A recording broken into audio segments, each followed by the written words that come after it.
Converge and Chelsea Wolfe, Bloodmoon 1 album review. Let's chat about it. Hey guys, what's going on? John here from What's Spinning, here tonight to chat about this collaborative project, which could be a multiple part collaborative project between Salem, Massachusetts post-hardcore and metalcore legends Converge and singer-songwriter, sort of gothic folk songstress Chelsea Wolfe. And over the years, these are two artists that I've had the utmost respect for. Over the years, Converge have become absolute godfathers of metalcore, and it's, honestly really simple to see why. They are easily one of the most consistent bands in the genre. Even in the late 90s, a time period where I have been very outspoken about not enjoying a lot of what was going on in metalcore and post-hardcore and all of these other heavier genres. Just look at my Pig Destroyer reviews. Look at other reviews in these genres. But even then, Converge was winning me over with albums like Petitioning for the Red Sky and Forever Comes Crashing.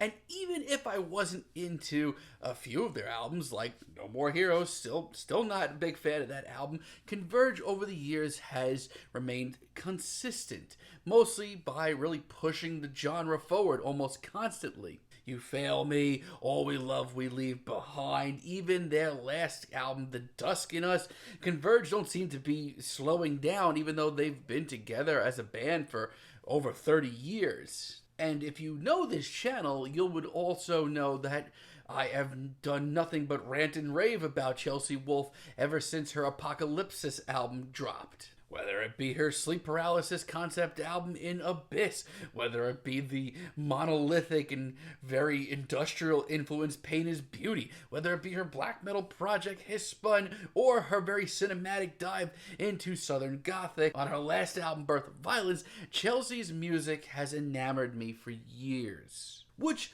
leads me to this new album, which honestly, you may actually be familiar with a lot of the work on this album already. This was done in a live set, a very infamous live set by Converge and Chelsea Wolfe. And it might just be me, but like when it comes to albums like this, where there was like a live collaboration first, there's a re-recording, I get worried from a distance. But I thought the singles leading up to this, sounded true to form. Sounded where I thought they should be sounding. Let's chat about this thing.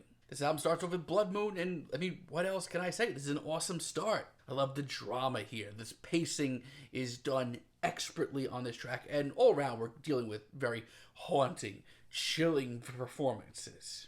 Between the gloomy atmosphere, the monolithic guitars, this is just hitting the spot. It's just so perfect for the chilly fall months that we're in right now. And you know what? Like I said, I was skeptical about this on tape, but I think they complement each other quite a bit throughout this album. Chelsea seems to bring out the atmosphere in Converge's music, while Converge simultaneously bring out the animalistic side of her. It's just what the doctor ordered. Viscera of Men, on the other hand, hold on to your hats.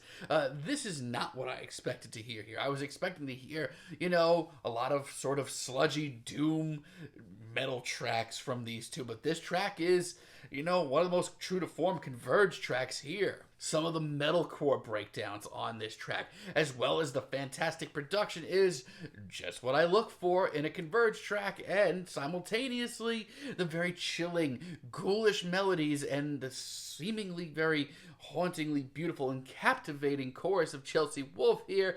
It really does complement each other very well. The result is a very harrowed, visceral, tortured track. And the very quiet, pensive verse that we get later on is really fantastic in a way that just gets me on the edge of my seat. This is great. Coil, on the other hand, took a little bit longer to really grow on me. Listen, this is a very pensive album. It may be a little hard for you to sit through if you're not into either one of these artists. But this track alone is one of the most ghoulish here, especially in Chelsea's performance. But you know what? Props to these two, because they come out with this sound that is tortured.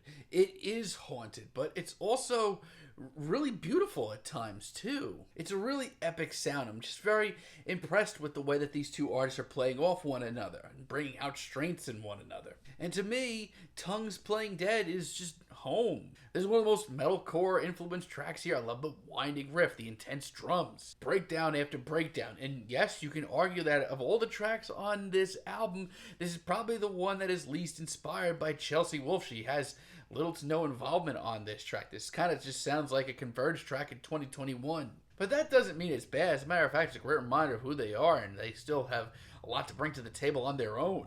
Now, I'm not going to sit here and say this album is perfect. I mean, there are some moments here that, rub me the wrong way. I think Flower Moon is the worst track here. I enjoyed it at first, but it's actually lessened on me quite a bit. I mean, I don't know. It's just a little cheesy for my tasting, and I like my metal campy as hell. But this is borderline goofy, and unlike a lot of other tracks here, it really doesn't progress at all. And honestly, there are some really great ideas on this track, like how psychedelic it is and just how genuinely out there this is. That on paper is a great concept. I wish we heard more of that. At the end of the day, this track's just not for me. And Failure Forever is just a little too straightforward for my liking. I mean, I don't think it's terrible, but it is easily the most predictable thing here. I don't know, this is like the kind of track that I worry that we would hear more of on this album. And even the vocals here, I'm just not into it. And honestly, this might just be me, but I'm not that into Blood Dawn as a finale either. Personally, I thought Crimson Stone was a really fantastic late album treat, and that should have been the finale. No, this just kind of comes off as some really disappointing post-credits scene. It's a lot of rehashing. It's a lot of ideas we've already heard here and much more fleshed out. Instrumentally, it's nothing wild or captivating either. But honestly, while I don't think this album's going to be for everyone, like I said, it's not just an album you could pop on for the hell of it. There's a lot of really great stuff going on here. As far as a deep cut goes, I don't think anything is better here than Lord of Liars. I love the muscular riff here. I love how haunting and hypnotic Chelsea's performance here is. Like, you don't even have to be a fan of either one of these artists on this track to know that this rips. It's also one of the more off-the-rails tracks here.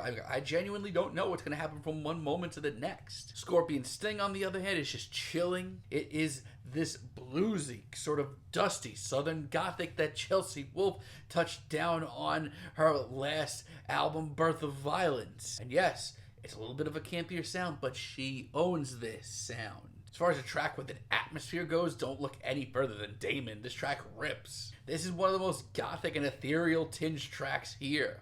Not only that, but this big, meaty rip is to die for. Now, I will say this. If you are a fan of Jacob Bannon's vocals, a lot of the vocal work on this album is not usually like his typical vocal style. And if you are a huge fan of his, then I don't know. There's going to be tracks on here that you might not be into what he's doing. And you know what? I'm not that into his vocals on the verse here, even if I think he gets his act together for the chorus. Not only that, but the second part of this track is so calculating, just so raw. I love it. And Crimson Stone is nothing short of just a really fantastic late album snack. I love the pacing here, the ghoulish performances, the back and forth vocals between Jacob Bannon and Chelsea Wolfe.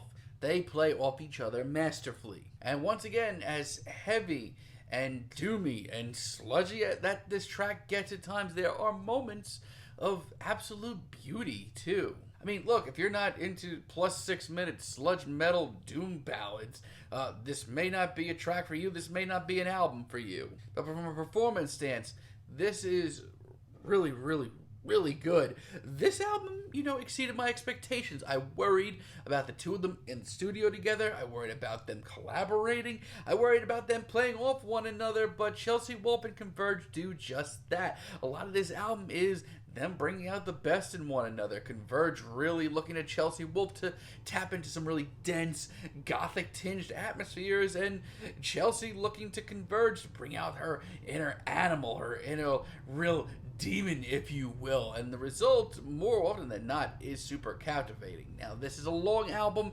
If you aren't a fan of these two already, this probably isn't going to be a selling point, and I don't think this is an album that you could just plop on casually. This is an album to really sink into, tune into. But I think that there's so much good material here that it's a must listen for metal this year. I'm feeling a very decent 8 on this album. Let me know what you guys think down below. If you like the video, be sure to give us a like, give us a subscribe, and let me know down below what you would like for me to chat about in the future.